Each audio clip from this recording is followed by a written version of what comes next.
So why do people believe that the earth is flat? Obviously, I'm going to have a little bit of fun today, but I'm actually kind of serious because conspiracy theories are all over the place. And whether you believe them or not, I don't care, and I'm not making fun of you, even though you might think I am. Maybe a little bit, but not really. Right? You have all these things going on in the world, everything from when Kennedy got assassinated to even like the John Wilkes Booth really died in that barn. Although after Lincoln's assassination, all those sorts of things, right? They start to compound, and you start to question what you're being told. Now, don't get me wrong. I'm not saying everything you're told is truthful. I think that governments, spouses, I think at every point in the world, I think you should question everything. But at what point does it get to be just unrealistic that this could be a conspiracy? See what I'm getting at? Okay. Now, I already know already, you can sit out there and say, well, can you prove to me that the earth is round? Why do you believe the earth is round? Explain why you believe it. And I'd probably be like, well, science, blah, blah, blah. Right? They believe the earth is flat, and that's their belief system, so, okay, whatever, man, have at it. But what I'm saying is that sometimes some things are just so big, you really have to step back and question, is this an actual, like, conspiracy? Because, like, how many pilots, astronauts, sailors, anyone that's gone around the world in the last, like, let's even go 100 years, right? That's a pretty big conspiracy to have under everybody's hat. You know what I'm saying? Now, I'm going to talk about conspiracy theories today, not specific ones. Well, one specific one. Just because the flat earth theory has come up quite a bit, and I've got quite a lot of candid and varied responses to that. And I was like, okay, well, maybe I'm looking at this the wrong way. Maybe it's not about the actual earth being flat. Maybe it's about the belief system of that. So I wanted to take a peek, and I hope you enjoy it too. And let's see what we got. Toodaloo. Right? So, since the dawn of the internet, the flat earth movement has just grown like you wouldn't believe, right? It keeps gaining members. In the U.S., for example, and I'm going to the paper for this one, so I wanted to make sure I got it right. There's a survey data from the Carsey School of Public Policy found that 18% of millennials agreed that the earth was flat.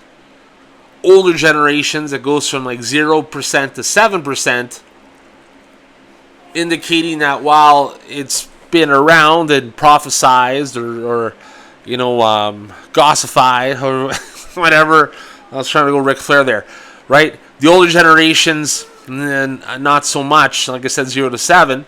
So what's driving this, right? So researchers have identified 3 psychological needs behind conspiracy beliefs, right? And we'll get to where things fit in a moment. But the first is, and I'm going to probably butcher this, epistemic. It's the need to understand and make sense of the world. There's nothing wrong with that. I like to do that every day. The second is existential, the desire to feel control over your environment. So not only are you asking questions about everything, but you're controlling that flow, and in some cases, the flow of information. It's like telling someone, hey, I heard this movie is really horrible, right? Blah, blah, blah. Or someone told me this, right? And then eventually word gets around. It's like, yeah, I heard someone say that the other day, but that someone was me. I'm perpetuating that myth, right? And if you get caught in that wake, I got snake oil to sell you, right? So that's existential, the desire to feel control of your environment. And third, social, the drive to maintain a position or a positive self-image and feel good about the group you belong to or you're into. Thinking, no, these flat earthers, they're all right? We're going to go out and get I guess it wouldn't be a cheese ball. It would be like, I'm going to take you out for a flat plate of cheese. There you go. Right? That's how that works. And I get it. Because, especially when stuff comes out to be true, right? Iran-Contra, all, the weird shit with Kennedy, right? Everything, it seems like there's, There's always a conspiracy. The Bill Clinton, right? I never had relations. All those things. It's that misinformation, especially in this day and age.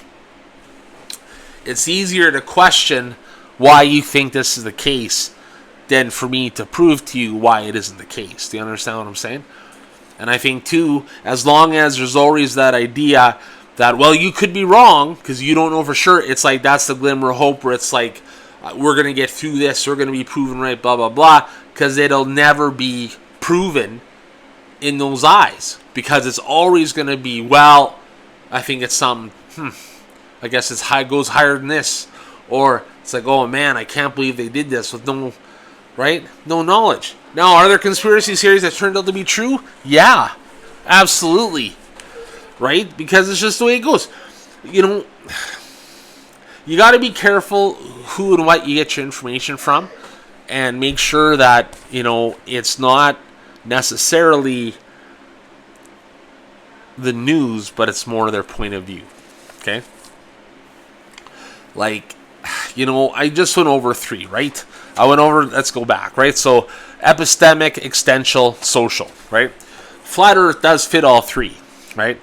Because a simple, observable explanation of reality, right? But with them, it's like, no, I looked out my window and it looks flat. And I know what you're going to say already. Oh, it's not. There's no curvature. The way the rainbow hits the pot of gold, it should reflect at an 84-degree angle. Doesn't matter. That's only for those flat earthers in Ireland, though. Positions, right? It positions the believer as someone who has seen through a mass deception, right? And it restores that sense of like personal agency. It's like, no, I discovered this, right? And it's you know, there's a lot of people. It's not like one religious party or political party, anything like that. Everyone has those certain degrees. But when you watch a show, you can kind of see because they all follow the same patterns, right? It comes with and it already has a ready-made community of like-minded people who reinforce each other's worldview. If we all believe that, you know, cats are dogs, and we're all thinking it together, then there's solidarity, there's strength, there's in that conviction because it's like, hey man, no, you got to prove that it's not because we believe this, right? And it's not up to me or anyone else to disprove your beliefs. But when you're presented with a certain amount of facts, I think it's up to you to maybe acknowledge that the view might be wrong. That's where I think things get trouble, where people want to fight you in the streets because they think the earth is a pancake or not, right? It's craziness, right? It's more like a squishy egg, okay? There's 2 cognitive patterns that make all of this easier, right? It's illusionary pattern perception, right? This is kind of cool, but it's a tendency to see meaningful connections in unrelated events, right? I got a perfect example for that one. If we have time, I'll give it at the end here, right? So it's like, oh man, I didn't buy that lottery ticket yesterday. So if I didn't buy that lottery ticket, that means I didn't get gas. And I didn't have enough money for gas. But if it was by the lottery ticket, it's just stupid, right? You start piecing. That was a horrible example, right? But it's like you might notice, oh man, I didn't take my pill this morning, and I got stopped for speeding. That never happens. Right? There's another lame example, but you're piecing together 2 random events that have nothing in common. They're just not there, right? So, but the belief system says it's connected, so science doesn't matter. See what I'm getting at? Right? So it's low scientific literacy combined with high conspiratorial thinking. My belief system says it, so your science doesn't matter. Right? You see a lot of that going on in the States right now, whether you believe in whatever it is or you don't. I'm sure we all can agree that we're seeing a lot of that kind of sleight of hand work, right? Because how do you win an argument with somebody when their belief system is just going to override? It doesn't matter what you say, right? The hell with you, Bill Nye, right? You know, a faith healer told me on TV that this is the way it is, right? And that's the beauty of being in North America. You can believe whatever you want, even if it is a little batshit nutty. Okay. So we had those things, right? So the key philosophy to all this is just look, right? It's not just emotional. It revolves on that MS. Now here's what I'm gonna bust. Epistemic logical framework, which is a specific philosophy about how we should determine the truth, right? The Zetetic method. Now that's a Greek word meaning to seek and search out. It's a core principle that personal observation and direct sensory experience outrank theoretical models, mathematical proof, and institutional authority. So basically, if I hear it, if I see it, right, if I'm experiencing this, that outranks what your model says because I know what's really happening here. You don't, right? And again, I'm not saying that is not always, or that isn't the case sometimes, but it's not always the case sometimes.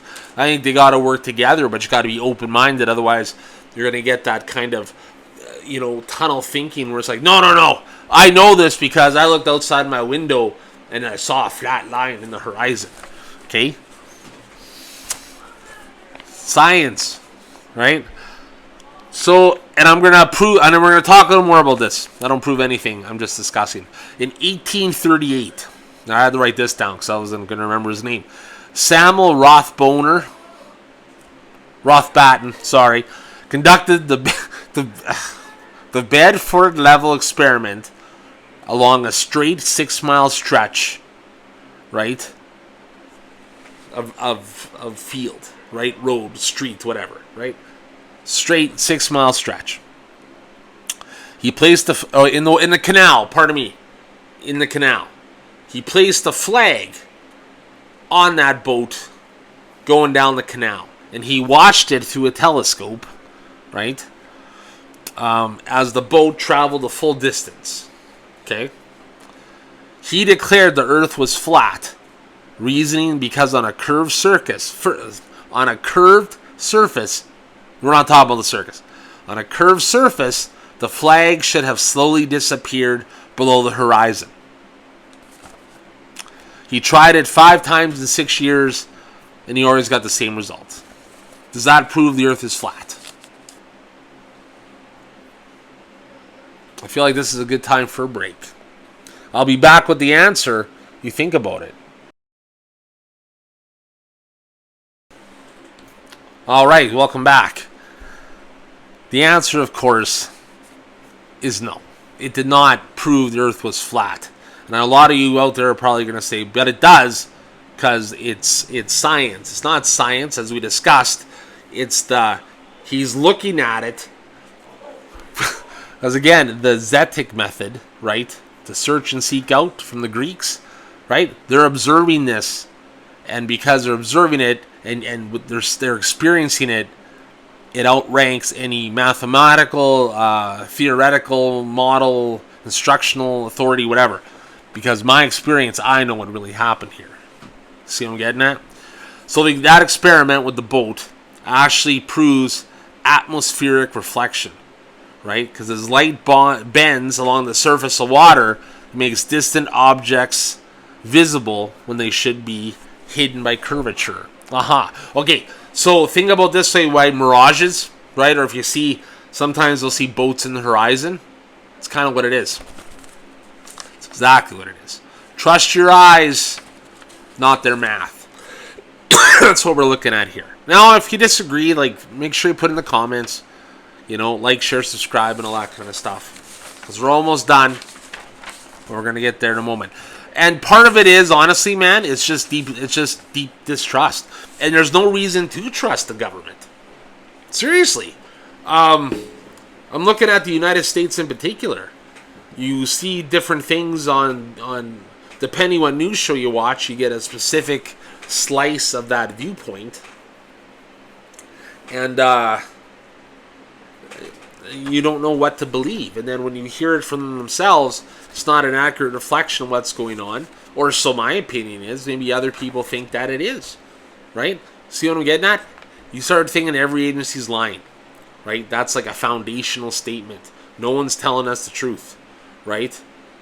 And again, decades and decades of genuine government shenanigans and tomfoolery, right, have created this kind of ecosystem where people are so mistrusting of each other. In a lot of cases, I think governments definitely feed into that, and you can see that today, right? Governments lied before, right? And the leap is applying your general skepticism to a specific, well-known, and established physical fact, right? But instead, it's like, no, this is a conspiracy.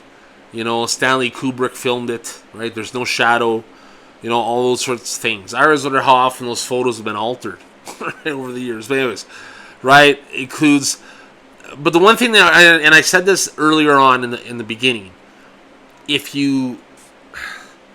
how many people would have to be involved to make a conspiracy like that fly, right? You can say, oh, the Kennedy assassination. Okay, Kennedy assassination. You didn't need almost every government in the world to perpetuate that story. Like, at some point, like, that's too big, right? It's not like, it's like, if there's a group of people that's assassinated Kennedy, let's say, or sabotaged Chernobyl, or whatever the case may be, that net would be so much smaller than the monumental one you would need to cast over every player, right? Like in every, it's just, to me, it seems little. I think, I think government lies about a lot of things. They absolutely do. But I think stuff like that, like even like the flat earth stuff, you have to figure. I don't know. Believe what you want to believe, my friends. But the generational divide, right, as we said earlier again, reflects that. Now, I'm going to give you a couple of statistics here just because they're fun. Millennials coming of age during the Iraq War, right, when they had the missing weapons of mass destruction, the 2008 financial crisis, and the rise of social media has seeded a lot of distrust. And I do believe foreign countries would probably go and try to create stuff on social media to cause, dissent in the countries. Why not? It's I think as part of what the new fighting style looks going forward, I think that's highly feasible. Because like a thing like flat Earth, let's say in theory it doesn't exist, but also doesn't exist in isolation. It correlates strongly with other beliefs like the moon landing, or the vaccinations or microchips, right? Those sorts of things. And those are conspiracy theories. I don't know if they happen or not. But just like everyone else, I am entitled to my own beliefs and opinions, right? So, and another thing that I hear is when they use biblical terms. And I'm not going to get into that because that's one thing I don't feel the need to argue about. But I was curious about where in the Bible it said the earth was flat, right? And the Bible includes several passages that appear to convey that the earth is flat, right, without saying the earth is flat. Now, my theory is I think biblical texts also use language probably familiar to their audience. And since it was written 2,000 years ago or so, reflecting human perception, that would matter, right? Because if they're seeing things as, in their understanding, it might be a certain way. Because honestly, even back then, like, how would they be aware that the earth was flat? It wasn't on it wasn't on Mount Sinai when Moses went up there and got the tablets or anything like that, right? But biblical passages sometimes use language, again, that is, if read out of context, could be interpreted in a very literal way. And I think that's a thing too, because that's been translated so many times, into, Aramaic, like all kinds of stuff. Like if we got like a vowel wrong or a pronunciation wrong, the wrong meaning, it could seriously, alter that the whole book, right? That's the way I look at it. Okay. Honestly, and I'm reading here because I wrote it down. Because honestly, in scripture, it's best viewed as poetic or phenomenological. There's a word for you. Language, right? I do think that with everything, the time-tested message of like biblical texts, right, or always talk about, the creator, God, whoever's sovereignty, love, and, you know, salvation. That's for me, that's the focus of that stuff. But I tell you, whether you believe it or not, I'm walking on air. That was a little bit, and I said if we had time, we're gonna have time. We talked about the illusionary perception, right? Like you start connecting things together that don't really connect. Well, I went and I wrote down a bunch of the ones from Lincoln and Kennedy, because there was quite a few of them, and there were 16 that were proven to be true. Does this mean anything? Well, it's just kind of interesting to find out, right? So it was due to many uncanny coincidences between the assassinations of Abraham Lincoln and John F. Kennedy, right? And the folklore kind of has, kind of ran with it, like there's some sort of other kind of connection there. But I'll say it was, number one was both elected in 1846, Lincoln in 1846, Kennedy in 1946. Who was Lincoln running for? He was in Illinois, right? Massachusetts was Kennedy. They were elected president in 1860 and 1960. Well, right at the hop, that's like, oh wow, that's quite a coincidence. But you figure that elections are every 4 years. So mathematically, it's not that improbable. And I'm sure if we looked at other ones now, there'd be that same connection, right? Number three, they both emphasized the civil rights agenda, right? Lincoln, of course, with the Emancipation Proclamation, who would legally free slaves and all that kind of stuff. Which would free slaves free? And then Kennedy actually was big on racial equality and first proposed the Civil Rights Act, which came into being in 1964. There you go. Right? Does that mean that there's some spiritual connection there? Right? Both were married in their 20s. Both married women in their 20s, pardon me, while they were in their 30s. Okay, you got to admire that. Both shot on a Friday. See, I didn't know that. Lincoln on Good Friday, right? April 14th, 1865, and Kennedy was, of course, November 22nd, 1963. There will be a test at the end. Okay? Both of their successors were Southerners, right? Andrew Johnson for Lincoln, and of course Lyndon Johnson for JFK. And both of them had the name Johnson but weren't related. And both were born in 08. Andrew Johnson in 1808, Lyndon Johnson 1908. And both assassins had 3 names and 15 letters, right? John Wilkes Booth and Lee Harvey Oswald, or did he? Right? Both killers were killed within the same month of the assassination.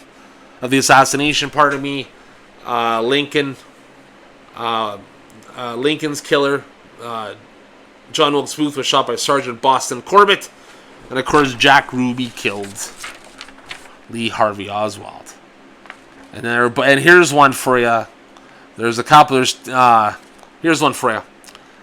Both were killed in a Ford. Kennedy, a Ford Lincoln Continental. And Lincoln at Ford's Theater. Okay, that might be a bit of a stretch, right? But that's the thing. It's like apophenia. It's a tendency to perceive order in random configurations. Does it matter? No. But I mean, sometimes we want things to be as they are because it's more than just about it not being what it is. Okay? I'm not saying that's the case. What I'm saying is you got to be open-minded, because honestly, that's the only way to go. And I mean, if you're just going to fight on one stance, even though it can't be proven, I never understood folks, because the big thing is, well, look what this guy did, or prove to me, prove this to me. Well, I don't have to prove to you that there's a moon landing. If you don't believe it, you don't believe it. But it's like, I can understand not trusting anything that comes out of government. I can understand, that. I think you should be, let me rephrase that. I think you should be questioning what comes out. Doesn't mean that it's not, that some of it isn't true.